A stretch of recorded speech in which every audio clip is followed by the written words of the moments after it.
Today we're visiting the new Shovel Town Brewery, located at 50 Oliver Street in the rear of the building. We're meeting with Frank Altieri, who is the Chief Inoculation Officer, and Jim McSherry, Chief Fermentation Officer, who are the founders and co-owners of the Shovel Town Brewery. They'll show us the tap room, the brew system, and the cooler area. Let's join Frank and Jim now. So hi, this is Frank Altieri. I'm Jim McSherry. We're the owners of Shovel Town Brewery.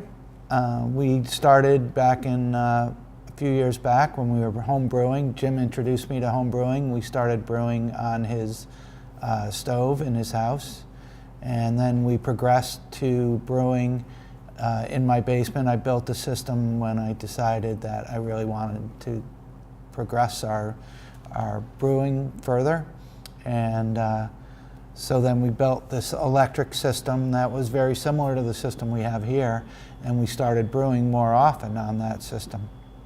Well, basically roll it back a little bit more. I bought my original kit in 1988 when came with a carboy and some minor ingredients, and brewed a few batches and kind of put it down for a while. In the late 90s again, took it back out and used to have my kids helping me bottle beer, and then as Frank started to say, started at the first night with the museum at the Children's Museum, and we were one of the my wife was one of the sponsors, and we moved on from there, and we actually cooked on my stove, and we won, I think, second place, an award. So it kind of the name developed of a Shovel Town Brewery, and that's where we pretty much got this concept.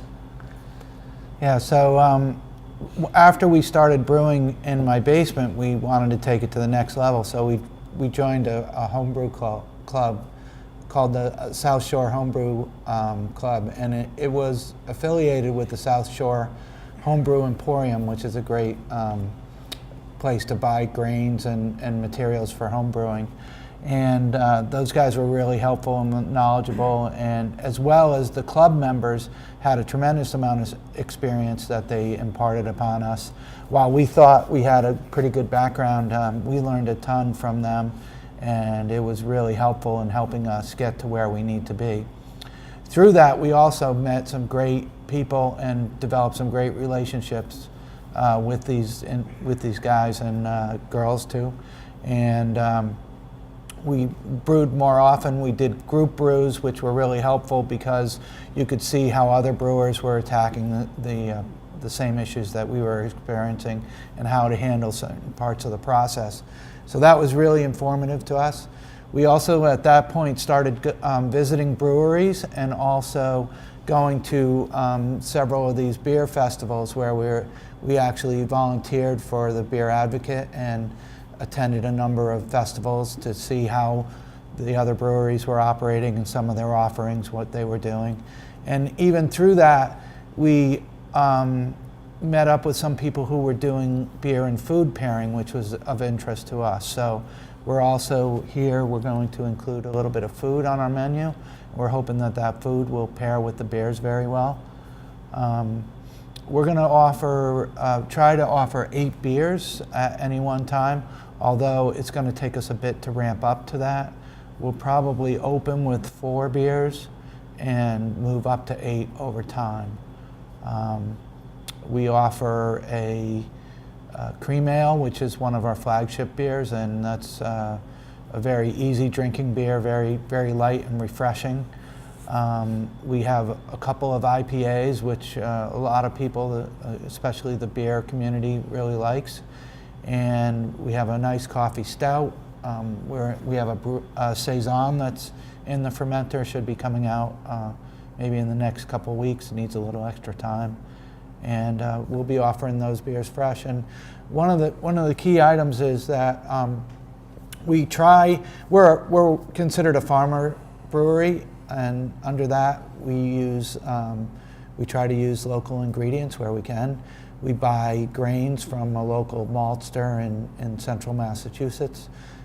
We buy hops from a hop farm in the northern central Massachusetts area, right on the Connecticut River. And we also grow a portion of our hops at Langwater Farms right up the street. We have 36 of our own hop plants, and that yielded a significant amount of hops. Won't be enough for us to brew everything that we're going to brew, but we will feature those in some of our specialty beers. And just to take that to a further, the system's small enough where it allows us to pretty much change on the fly and create recipes, and if people want a type of beer, we can research it and actually brew it. So we're trying to maybe keep 1 or 2 house beers, but also have the variety to change on the fly and create different types of beers that we need to satisfy the public need. What you took the schematic of is basically the system. This is the 2.5 barrel system. A barrel of beer is 33 gallons. What we've done is we've automated the system. We have an instant hot water that puts hot water into what they call the hot liquor tank, and then the hot liquor tank heats up water. This is called the grain. And we put the grain in the mash tun, and then we put the hot water on top of the grain. The grain filters out the sugars, the water goes through the grain, and then goes in the boil kettle. The boil kettle through the plate chiller. The plate chiller goes into the fermentation vessel. Simple. And controlled by the control panel. Once again, the schematic you took is the pumps and all the system controlled by one panel. Once it comes out of the chiller, we put it into a fermentation vessel, and then that's where the fermentation takes place and the sugars are converted into alcohol, and that's how we get the alcohol into the beer. We measure the specific gravity of the wort various times during the process, and that's how we can tell how much alcohol content is present. You measure before and after, and then there's a calculation that's out there that you can use to figure out the alcohol percentage, and that's how we do it. We try to automate as best we could to kind of shorten on the brew day. An average brew day with a system like this is probably about 5 to 6 hours from starting heating the water to actually cleaning up. We keep it as clean as we can with mopping the floor, and we have drains in the floor for the water. So the whole process takes about 5 or 6 hours from, once again, heating the hot water, getting the grains, boiling, adding a different hops and additions, and getting into the fermentation vessels, and then, once again, cleaning up. I don't know if you've had a chance to look around, but most of the work that's done to this space, Jim and I did ourselves. We put a lot of sweat equity in to transform this, what was a warehouse with wires hanging everywhere and a mezzanine that was blocking half of the window height. And we took that down and did some work around here. And the landlord and the owners of the building have been very supportive and helped us out. They've provided some guidance and labor to help us get through this, and have been supportive in every way. Really like to thank them for their help in making our dream come true. In terms of hours of operation, right now we're planning on Wednesday through Friday 4 to 8, Saturdays 11 to 8. And just to add one more thing, these pictures you see behind us are local artists and photographers here in Easton. They approached us probably about 2 months ago, and we thought it was a great idea to complement the brick walls we had. So they actually went out and took scenes and drew and painted or sketched different buildings in Easton which people will recognize. So we feel it's a good complement, once again being part of the community, but it's a good complement to the tap room, as we call what we're sitting in right now. We really we started this because we wanted a place that people who enjoy beer could come to and enjoy just like we do.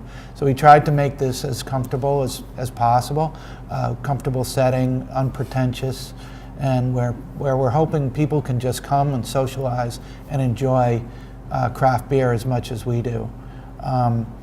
We are hoping to, take advantage of local resources and also support local resources in the area. So we will definitely be supporting local charities and local organizations as much as we can. And we also want to do some, fun things for the community. We're talking about doing maybe some historical tours of Easton, where we would hire somebody to give a tour and then come back to the brewery and they could ask questions and that kind of thing. And then other events like that over time. We'll also have an entertainment license, so we'll be able to have some music at some point. We've met some great young artists that want to come and play, and we'll be offering that. It's a small, homey type of environment, and that's what we're looking to keep it. And the town of Easton so far has been very supportive. They've shown up and checked on our progress, and we've welcomed everyone so far. So I think, once it's operating and up, and I think with the entertainment would be a compliment. But as Frank said earlier, it's a place that's comfortable. I think it's one of those places like the Cheers was, where everyone knows your name, come in and have a beer and a little food and have a good time.